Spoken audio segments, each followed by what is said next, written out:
सरकार है, सरकार के ऊपर केस कास भी होंगे।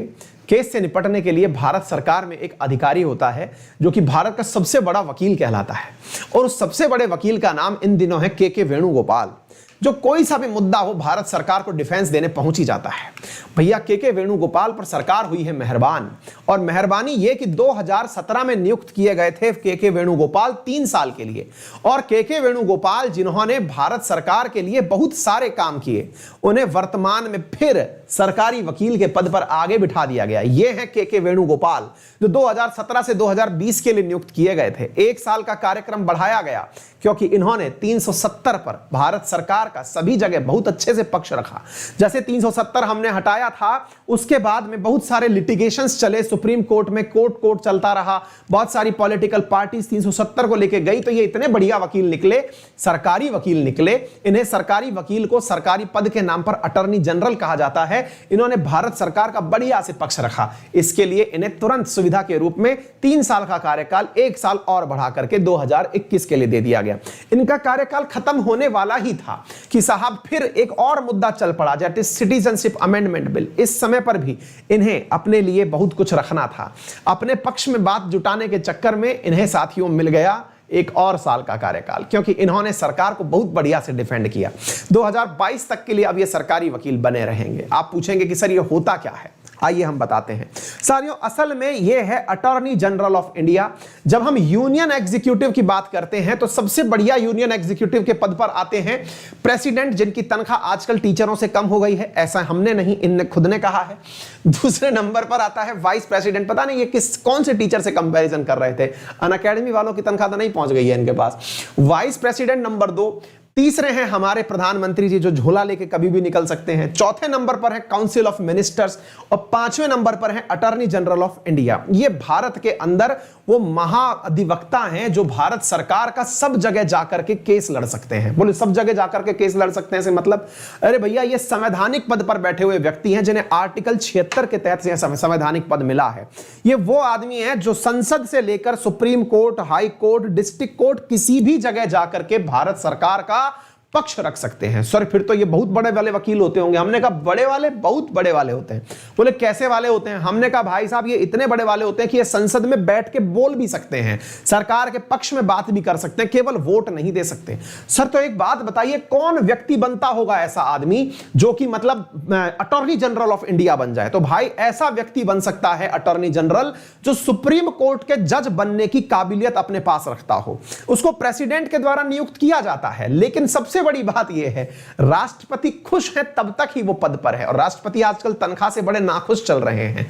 हाँ, तो राष्ट्रपति खुश है का मतलब यह हुआ on the pleasure of president, यानी राष्ट्रपति ने कहा ओहो बहुत बढ़िया केस जीते हो, चलो बन जाओगे आगे से तुम हमारे अटॉर्नी जनरल। फिर आप पूछेंगे सर ऐसे होता है क्या, मतलब रामनाथ जी के हाथ में है क्या? बेटा रामनाथ जी वही काम करते हैं जो काउंसिल ऑफ मिनिस्टर उनसे कहती है। सर कौन सा आर्टिकल? 74 कहता है काउंसिल ऑफ मिनिस्टर शुड, मतलब there shall be a council of minister headed by prime minister to aid and advice to the president. तो ऐसी स्थिति में काउंसिल ऑफ मिनिस्टर को पसंद आया, ये आदमी सही है, इसने अपनी सब जगह अपन को भाई साहब मैच जितवाया है, रख लो सर इसको। तो ये हैप्पीनेस पर डिपेंड करता है। फिर आप पूछेंगे कि सर इसको टर्मिनेट कराया जा सकता है कि नहीं? है ना, कहा ना खुश नहीं हूं आज बेटा तुमने केस हरवा दिया, चलो कल से मत आना। ये वो आदमी होता है। मजेदार बात ये है भाई, ये वो आदमी भी होता है जो अपना प्राइवेट केस लड़ सकता है। मतलब ये हुआ कि आपके पास पैसा होना चाहिए, के वेणुगोपाल जी आपके लिए भी केस लड़ सकते हैं। मतलब ये है ये प्राइवेट प्रैक्टिस करने के लिए भी आजाद होता है, क्योंकि सरकार से इसकी तनख्वाह सेटल ही नहीं हो सकती यार। करोड़ों रुपया लेते हैं यार वकील लोग पैसा, सरकार क्या देगी इनको? सरकार ने मोहलत दे रखी है, तुम खुद का भी लड़ो। तो उम्मीद है आपको यह बात समझ में आ गई होगी। सरकार के ये प्राइम लॉयर होते हैं, दैट इज प्राइम, यानी अटॉर्नी जनरल ऑफ इंडिया कहलाते हैं। तो उम्मीद है आपको यह बात समझ में। सर ये कितने साल का कार्यकाल होता है? कोई निर्धारित कार्यकाल नहीं है।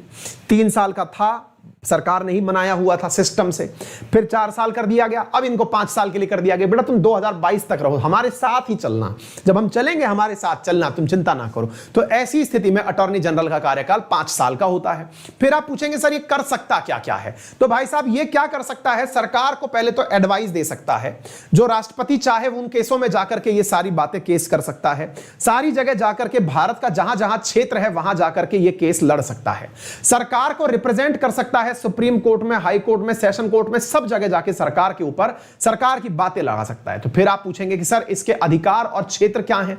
तो साथियों इसके अधिकार और क्षेत्र में मैंने आपको बताया कि ये सबसे बड़ा वकील है। फिर आप पूछेंगे सर एक नाम और होता है, अटॉर्नी जनरल तो सुना है, एक नाम और होता है सॉलिसिटर जनरल, तुषार मेहता। भैया उसका कार्यकाल भी बढ़ा दिया गया कि तुम भी बेटा बहुत अच्छे से काम कर रहे हो। ये है तुषार मेहता। तो के वेणुगोपाल के जस्ट नीचे तुषार मेहता जो है, ये लेकिन संवैधानिक पद पर नहीं है। ये लेकिन पद कौन सा होता है सॉलिसिटर जनरल का, वो मैं आपको बताता हूं। तब तक आप मुझे यह बता दो कि राज्यों में एक व्यक्ति और होता है एडवोकेट जनरल, जो हर राज्य का सबसे बड़ा वकील होता है। उसका आर्टिकल कौन सा है, कमेंट बॉक्स में जल्दी से बता दीजिए। तो साथियों यहां पर आप देख रहे हैं कि ये तुषार मेहता हैं जो सॉलिसिटर जनरल हैं, संवैधानिक पद नहीं है। अब मैं आपको बताता हूं, भारत के अंदर अगर हम पदों की बात करें तो भारत में सबसे ऊंचा जो पद होता है वकीलों में, जो सरकारी वकील में होता है, वो होता है अटॉर्नी जनरल का, आर्टिकल नंबर 76। वहीं राज्यों में एक पद होता है दैट इज एडवोकेट जनरल का। साथियों वो आर्टिकल नंबर 165 के तहत बनाया जाता है। क्या होता है?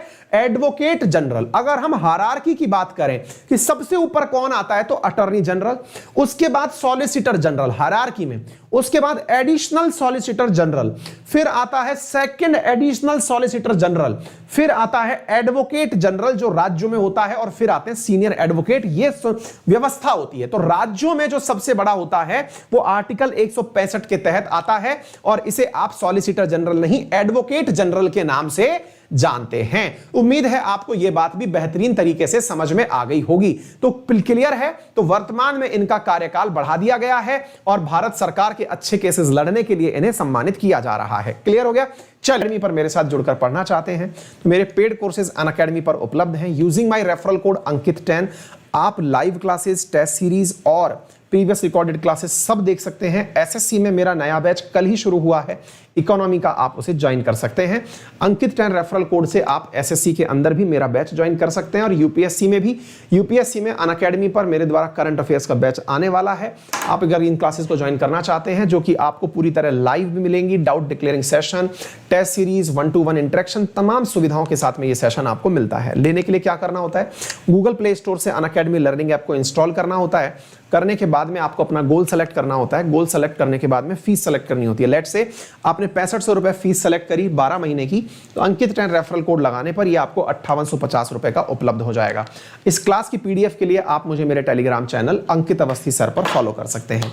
किसी भी प्रकार से संपर्क करना चाहते हैं तो भी आप मेरे साथ मेरे टेलीग्राम पर कनेक्ट कर सकते हैं। इसके डिस्क्रिप्शन में हमसे कनेक्ट करने की डिटेल्स दी हुई हैं। आपका समय शुभ रहे। बड़ों का सम्मान करें, छोटों को प्यार दें और अपना व्यक्तित्व इस प्रकार से विकसित करें कि महिलाएं आपके साथ सुरक्षित महसूस करें। धन्यवाद।